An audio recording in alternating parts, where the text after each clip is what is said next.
there has been some major breaking news. You might have got an inkling in the thumbnail and the title of the stream as to what has happened. But Tottenham have agreed a deal and are set to sign Timo Werner from RB Leipzig, who is set to join on a 6-month loan deal. I'll go through the timeline of how everything was broken today through all the relevant journalists.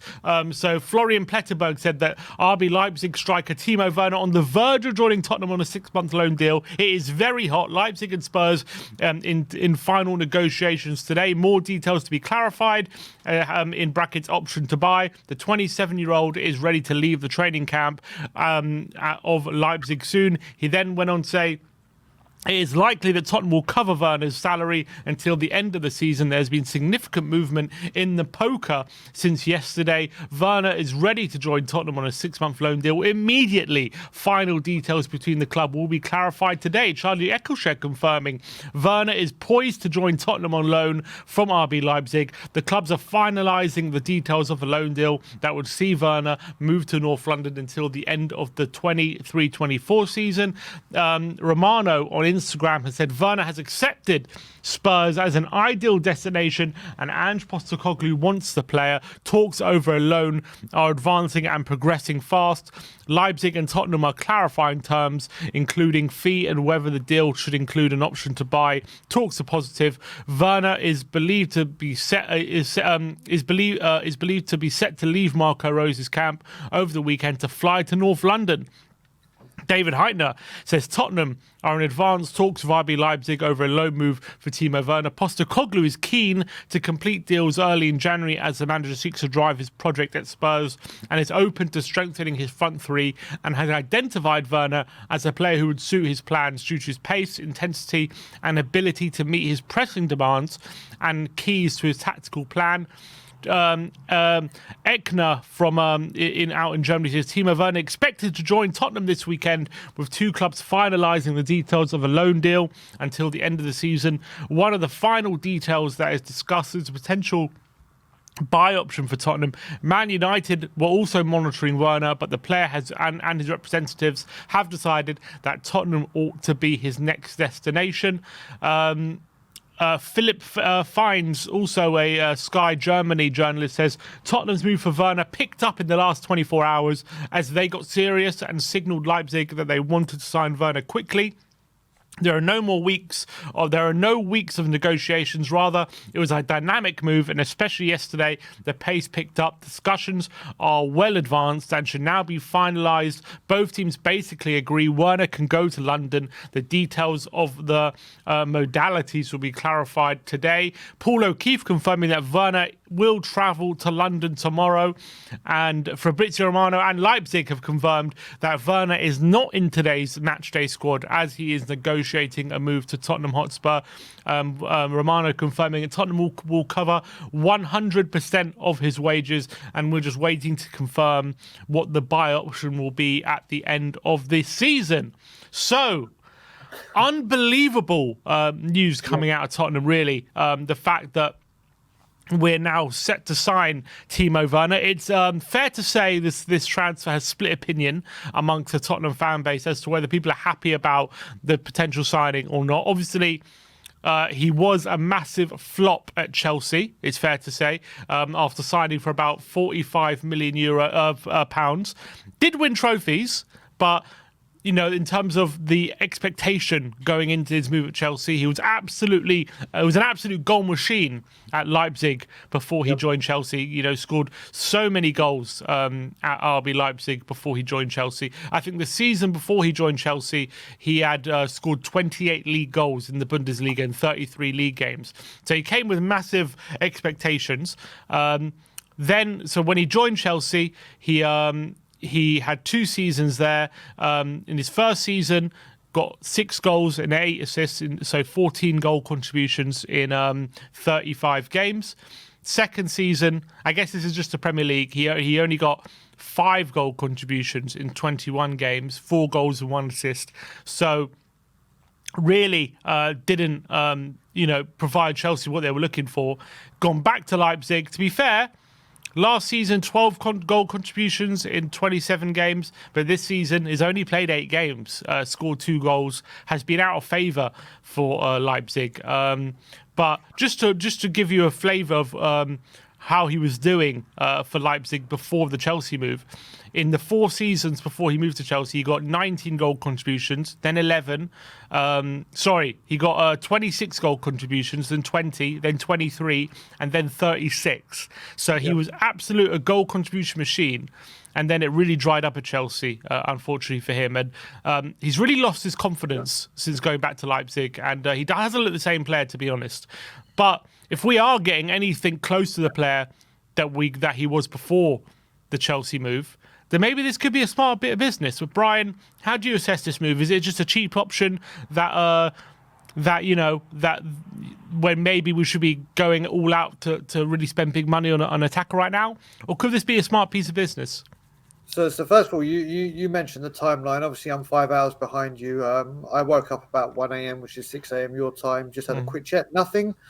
Then woke up in the morning and my phone was red hot. It was just, I was like, what the hell is going on? Checked it, and obviously this story broke. Now, first of all, I've made a whole beeline on all the channels I go on this season saying the only barometer I'm judging Levy on is speed of player coming in. Not the price, not the deal, not the country they play for, whether I know them. And this is a deal that's coming in quick. And not only quick, out of the blue. So if it's the only barometer I'm judging him on, then I've got to if I, like I've said before, if I criticize where I think I have to praise on certain things, and this will be a deal done very quickly and in. Do I think he's the right player? Personally, if I had a list of 400 players I could have named that I said I want at Tottenham, I completely forgot this player even existed, such as it's been here. And that's not bad on him. I just went to Germany. Obviously, his time at Chelsea was not brilliant. He's just a player I would never have thought of in any time to say, oh, he'd be good at Tottenham, because I've completely forgotten about him. Does he have electrifying pace? Yes. I love the bit that I actually forgot when you mentioned about how Postecoglou thinks he can offer the demands to the press. Now, we've seen recently with Ben Davies, another hamstring injury that we keep picking up. People are saying they don't want to see Kulusevski on the wing. I'm one of them. I want to see him in the centre, or Brennan Johnson isn't doing well, or Brian Hill. This might put the Jota deal to bed. I think it's a smart move. I'll be honest. I think it's a smart move. Do I think he's going to set the world alight and get the goals? We'll have to see. But is he coming to right some wrongs at Chelsea? Now, what I'm about to say is, well, I'm not comparing them to these two, but Chelsea did have a Mo Salah where it didn't work, didn't even get on the pitch. Listen, Werner got minutes on the pitch and was a complete flop.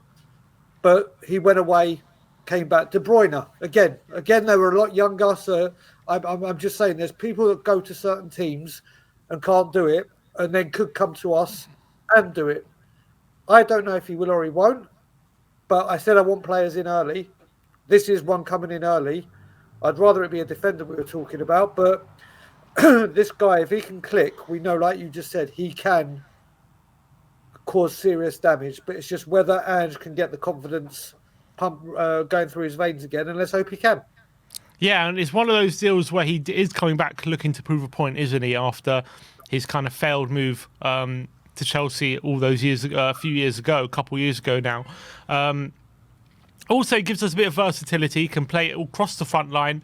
Can play off the left, up front, off the right. I do think, in my opinion, his best performances in his career have probably come down the middle when he was a striker at Leipzig. That's where he was getting all his goals from, when he was, being that electric runner in behind. And everyone, you can call out his finishing if you want, but you don't get 28 league goals in the Bundesliga if you're a bad finisher at the end of the day in one season. I know you could say his Bundesliga tax and all that, but and to be fair, He has. If you can probably find a compilation of his best finishes, and you can probably find a compilation of some of his worst misses as well. Yep. And definitely, he had a lot of those at Chelsea. I don't know what happened to him at Chelsea, but he just all the confidence seemed to drain from his body, and he did not seem the same player as he was at Leipzig at Chelsea. And he had his moments. I remember he did have some good moments at Chelsea. I remember one game they played Real Madrid away, and he had a brilliant game, which Chelsea ended up winning, I think 3-1 or 3-2 in the end. But they were 3-0 up at one point, and Werner was running them ragged.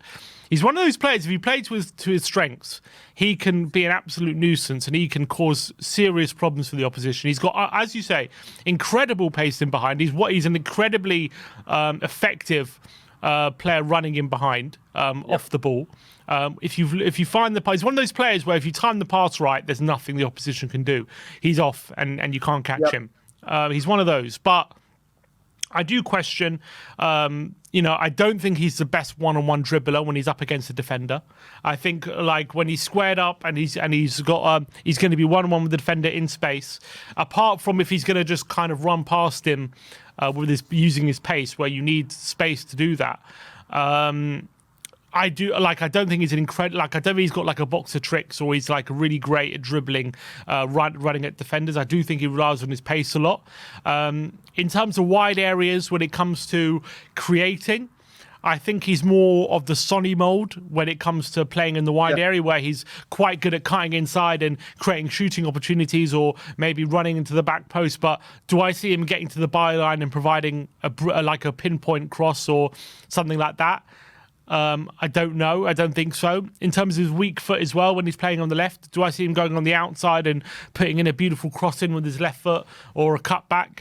I see him a bit like Brendan Johnson on that front. Like, I think he can be a bit of a goal threat, but is he a creative threat? I do question that, albeit he did get a few assists in his time at Leipzig. I think. But I guess my point is, I think it's a in terms of a low risk move where he's only here for 6 months and it's only a buy option, and he's a stopgap for players out injured or out on international duty at the moment, and it gives us another body in the front line, and as well, he could really work well with our pressing system. I think I'm sure there'll be a few occasions where he catches out a few defenders, and maybe we get a couple of goals through that kind of thing. I think it makes sense. I think January is a very tough window to operate unless you're going to go and splash big money on an attacker. I don't see Tottenham doing that. So, looking in the market for kind of undervalued deals. This one is probably top of the pile from that in terms of a deal which you can maybe get it's kind of low risk but potentially high reward if we can get into the level he was, all those years ago when he was at RB Leipzig. So I think it makes sense. I don't think he's the perfect fit for what we want in general, but I think he's an extra body. He adds more pace to the front line as well, which we're lacking without Son. And he adds versatility. So, and I do think he can get goals. And imagine a front three of Son on the left, Werner up front, and Johnson on the right. That's an electric front three when it comes to pace. And I know there'll be teams, who sit in a low block and restrict that front three of space. But imagine that front three against a good team who leave us all that space, and then you add Maddison into the mix who can play an early pass in behind. That could be a very, very dangerous tactic against really good teams like, say, a Liverpool or a Man City or an Arsenal, who obviously are going to come at you and leave space in behind. That front three would be. I could see that being a very dynamic front three. Not just that, mate. Simeon, mate. You add Porro and Destiny to that with their pace, power. It's pace everywhere. What I will say as well, what I think this does bring is, when Richarlison came back and started against Newcastle, it was like, right, do we play him in the centre or do we play Son in the centre? Does that mean we put the other one up left? Well, now there's a third person to add to that dynamic. So if Son's having a poor game or Richie's having a poor game, it's like, right, well, do you take one off and put him on the left and move the other one central? Well, now there's that added person. There's that added player that can contribute.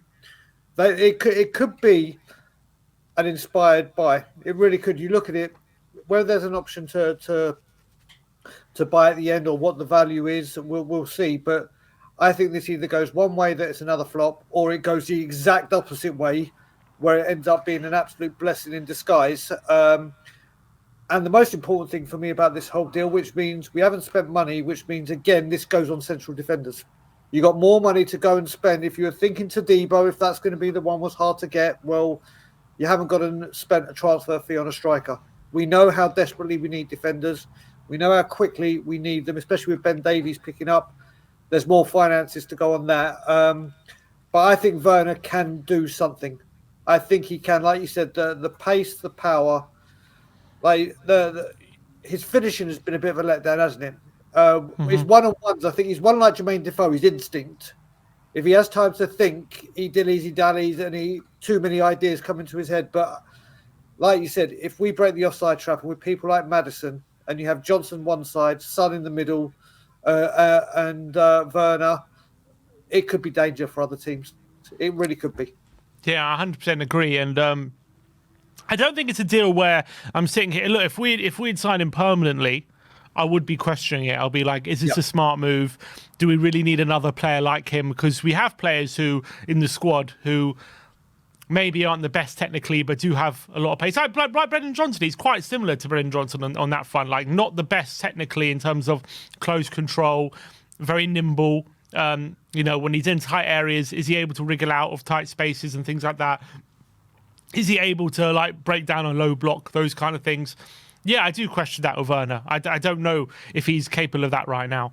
But I just think in this market, I think it's a deal that makes sense, especially right now, given all the issues we have with the squad and up front. It just means basically we're not going to have to rely on Hill anymore on the left-hand side.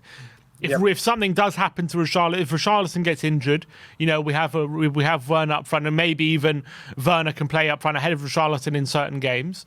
It means as well there's going to be less need for Johnson to ever play on the left-hand side as well. He can maybe stick to the right now.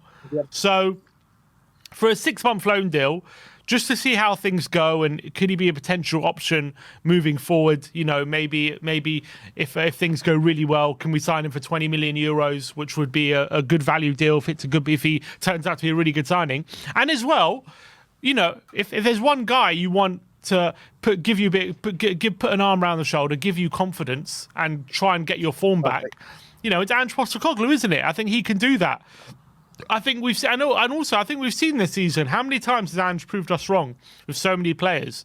Look at Ben Davies, how well he's played at centre back. You look at Pedro Porro, how he's become one of the best right backs in the league when a lot of people questioned whether he could fit that role under Postecoglou.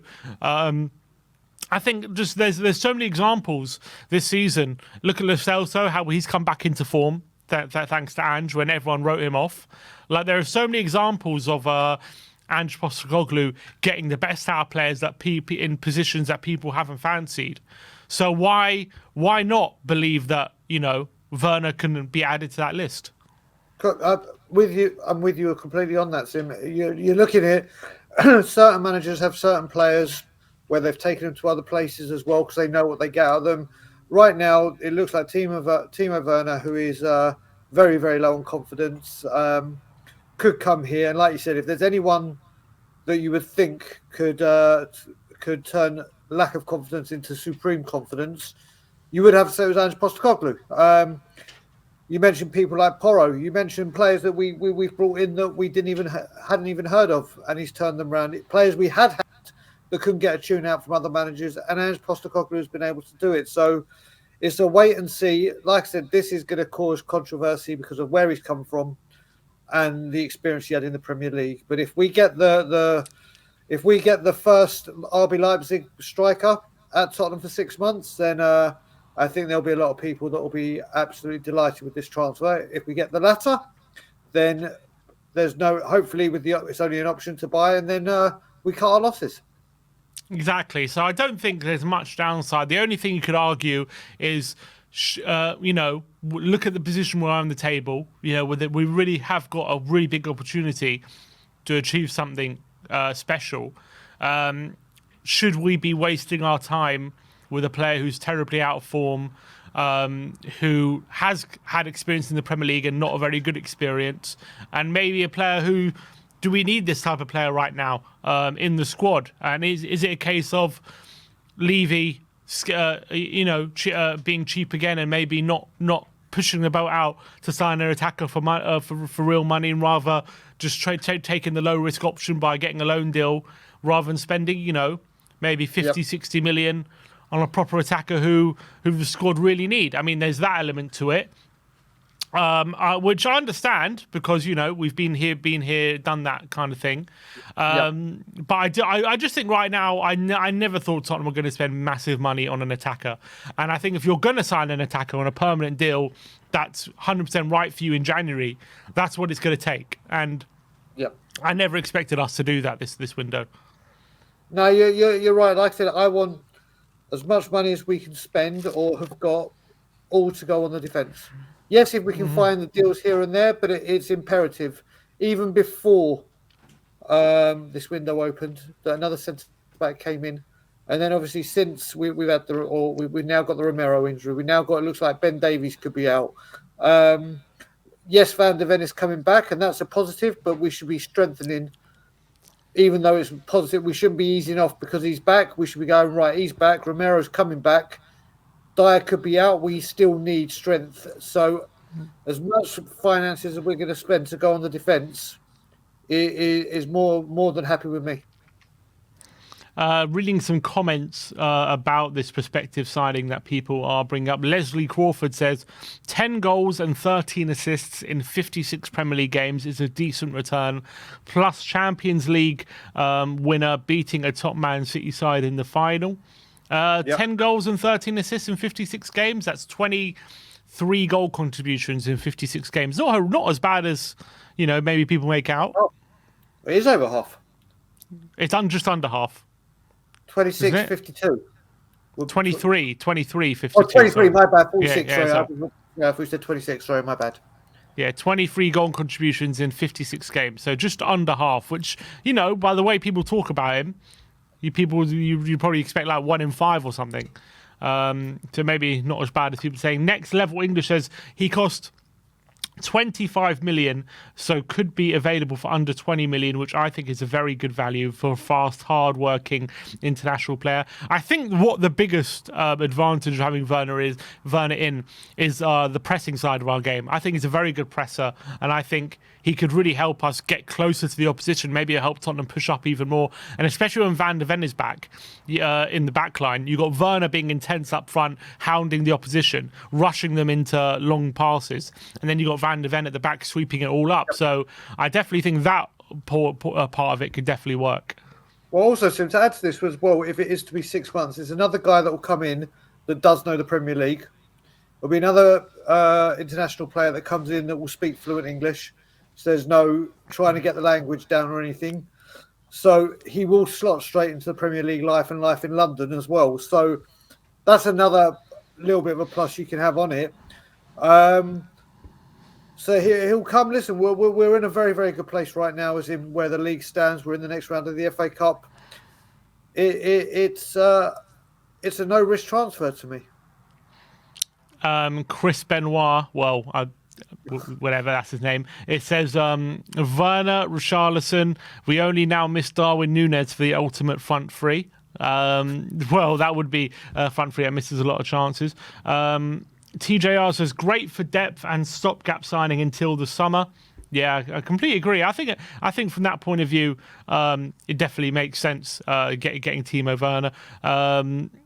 So look, I think it's a smart signing. It can turn out to be a very smart signing if things turn well. And if it doesn't work out, it is what it is. You send him back. It's not the end of the world. But I think just for what we need, I think it can work. I don't think it's perfect, but I think it can work. So I'm willing to be positive about it and give it a go. And I don't think it's something to be up in arms about, the fact that we're getting Timo Werner on a loan deal. And apparently he was of interest to Man United and Aston Villa as well before Tottenham swooped in and were able to pounce on him. I think it just goes to show how difficult it is in the current market to get the quality you need as well.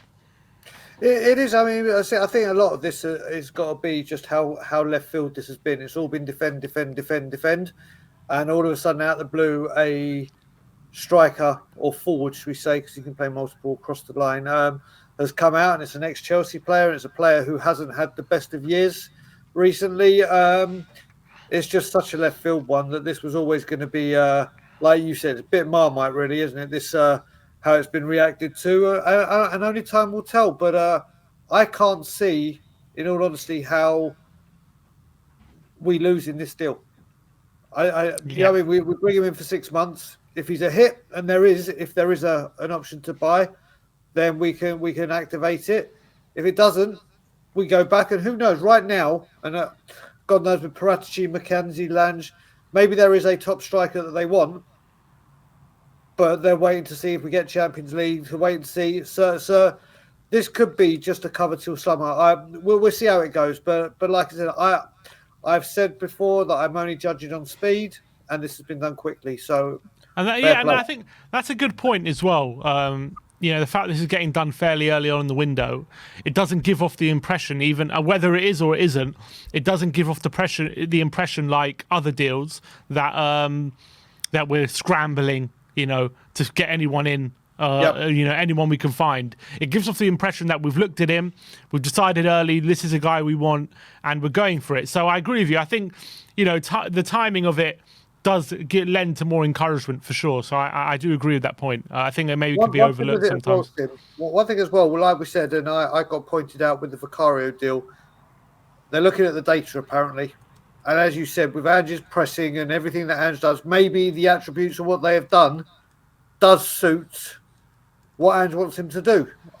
We don't know. So if we're going down this data analytical way that everyone wanted us to go down, if we do pluck a player based on that, then we can't have it both ways. Yeah, agreed. Next story on the update, we're going to be talking about Eric Dier. And this story to Bayern Munich does seem to be getting over the line. Matt Law says Bayern Munich are ready to pay a fee under $4 million for the signing of Tottenham Hotspur central defender Eric Dier. The Football Insider saying that Harry Kane has pushed hard for Bayern Munich to sign Dier. The striker has highly recommended the former THFC teammate to Thomas Tuchel and the board.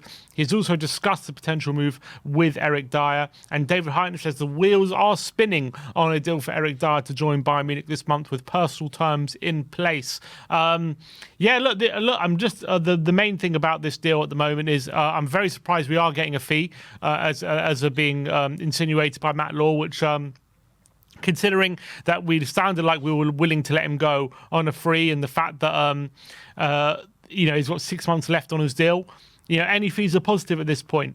It was very brutal, wasn't it? Yesterday from Ange Postecoglou, he was asked in his press conference, you know, with Ben Davies injured, can you afford to let Dier go? And and I love it. He had a little pause. He was like, yes. And he was just like one word answer. He was like, yep, we can. And obviously it caused a bit of a issue, the fact that Dier was left out of the squad. He was questioned about it.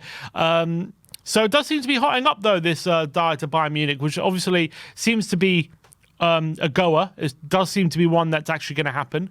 We've all expressed our surprise that Bayern are very interested in him. But I think the fact that we're getting a fee is really, really positive, isn't it?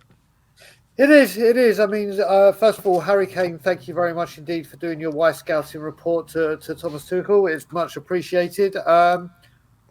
This is a big deal. The fact that we're getting money for him, and the fact that he's actually going ahead. This to me is just as left field as Werner coming to us. These are two completely. If someone had said to anyone at the start of the window, Bayern Munich to Eric Dier to Bayern Munich and Timo Werner to Tottenham, I don't think a lot of people will give you good odds on that. He'll go to Germany. Maybe he will suit German football. Maybe the start of football will bring the best out in Eric Dier. Maybe Eric Dier will be able to resurrect the career he started to gain at Spurs. But yeah, wish him well. But time is done. Yeah, 100%. Obviously, he was left out yesterday. Ange did say he was injured, but whether you believe him, up to you. I would believe him if it's worth your health. I would believe him for sure. I wouldn't want one of those death stares from Ange going my way. That's for sure. Next up, we're going to be talking about Radu Dragusin. And this, there's a few stories surrounding him over the last 24 hours. Damaso says that Genoa has two very concrete offers for Dragusin from Napoli and from Tottenham. Napoli have offered €20 million in cash, the loan of Zanoli and Ostergaard on a permanent basis. For Genoa, the cash figure is fine, but they would like to reverse the two formulas. They would like Zanoli on a permanent basis and Ostergaard on loan, or would the proposed formula of a larger cash of around €25 million. Napoli is trying to push to get ahead of Tottenham, who instead went so far as to verbally offer €25 million. Sky Sports News are reporting that Tottenham have no concerns over Napoli's interest in Dragusin as talks continue with Genoa over the deal for the centre-back. And Romano has just tweeted recently saying, Tottenham keep working also on Dragusin deal, which they're ironing out the final details of the Werner deal. Dragusin talks over the structure of the deal continue over the weekend. And Sacha Tavoleri, who's a Belgian journalist, he's saying that Tottenham are preparing a second offer for Dragusin, having had a €18 million bid rejected. The defender prefers a move to Spurs over Napoli. So, look, the deal's still very much there for us if we want it. Napoli interest is definitely complicating things when it comes to this deal. But this one's really important to get done as soon as possible, especially before the Man United game. So it's another day of the Daily Dragathon. So I think what was telling as well is we just mentioned with Timo Werner, he's been left out of the Red Bull squad. Dragusin actually played yesterday for Genoa, so take that as you wish from both sides, from both Tottenham and Napoli. We keep hearing this deal is edging closer. Well, if it was that close, I don't think Dragusin plays for risk of injury. So I don't know where this deal is going, but the good thing is we've now got when do we play United? Is it next Saturday or next Sunday? Sunday. Okay, so we got just over a week, a week to get this done, or Friday to be in the squad. I think this deal gets on, but it's just getting boring now. It's getting boring. Napoli, I don't think this is agent talk anymore. I think there is genuine, concrete interest from Napoli. And it's just to see who can get the race for his signature first. I still believe that Dragusin wants us more than Napoli. And let's hope we can use that to our advantage. But like we said, defenders are the most important things we need to get in, especially with Davies' injury. And let's just hope this deal is done and doesn't drag a thon. 100%. I've got a feeling this isn't the last time we're going to be talking about this deal before it gets done. I'm sure there's going to be a few more twists and turns. I reckon even maybe there'll be news coming out that he has agreed to deal with Napoli at one point before Tottenham decide to get their act together and stump up the money. It's hard to know what is an agent talk. I agree. I do think the Napoli interest is genuine. I do think they're looking to sign him. But whether they're using that Napoli interest to drive up the price for Tottenham because Dragusin does want Tottenham as opposed to Napoli, it's hard to know that as well. That could also be the case. So the interest could be genuine, but they could be using that interest to drive up the price from Tottenham. So both things could be true. It's just we're obviously, again, what I would say with this, I've been saying this, and it's the 5 million, just pay it. We're not talking large amounts. Just get it done. Paratici, as you said yesterday in the update, has said if it's a few million, just do it. And that's Paratici saying it. Well, now we've had another injury to a defender. Romero's still out. Van de Ven coming back, but not at full match fitness. We desperately need cover now. We desperately need defensive reinforcements. So hopefully that will spark us being a bit more firm and a bit more easier to part with or raise the offer and get this deal done. All right, well, that is your Tottenham update. Let me know in the comments section below anything we have discussed in the update today. If there's any more breaking news, we will be talking about it on this live stream.